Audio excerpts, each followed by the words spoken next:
look, I love Utah. I love the Mormons. I'm fascinated by them. I love doing shows there. I was in Salt Lake and I walked out on stage and I was like, "Good evening, weirdos." And in unison back at me, they were like, "Good evening, Joel, how are you?" "You look like us." Join us.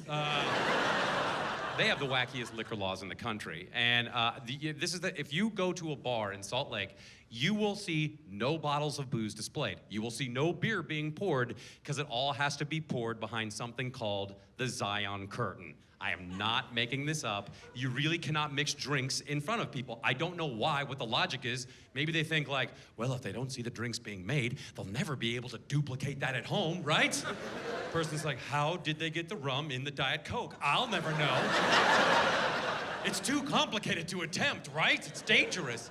It's a Harry Potter spell. So you have to learn Elven. So the other thing they have is that you cannot order 2 drinks at once. You cannot walk up to a bar and go, I'll have a whiskey sour and my mate will have a Prosecco. They will look at you and go, "Get the out, addict," and intervention. So no, and this is how they get around it. If you order a shot and a beer, they will walk up to your table with those drinks, hand you the shot, and then go like, "Come on," and then you do the shot, then they'll hand you the beer, because that solves alcoholism, right? When you have a waiter going like, "Come on, dude, I have other customers, drink it." So then they can't drink coffee. And I was like, guys, coffee? I mean, I get booze a little, but coffee? What is wrong with coffee? And a dude screamed out. He was like, "It's the temperature of hell, Joel." And I was like, C- on the joke, dude.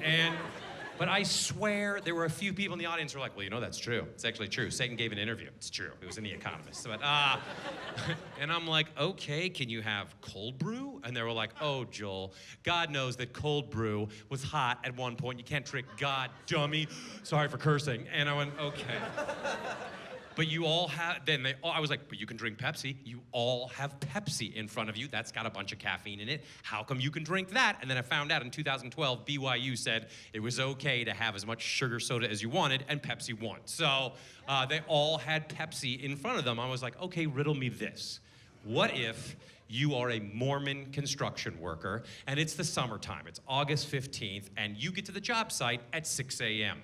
You go, and it's a little cool out, you've got a Pepsi. You forget about it, it's on your dash against the windshield. You go work in the hot Mormon sun for 9 hours. And you come back to your truck, you are super thirsty, but all the windows are rolled up, and that truck is now an oven, and that Pepsi is easily the temperature of a hot cup of coffee. Can you drink it? They went silent. One dude stood up in the back and went, "F***." Boom, and blew his head off right there.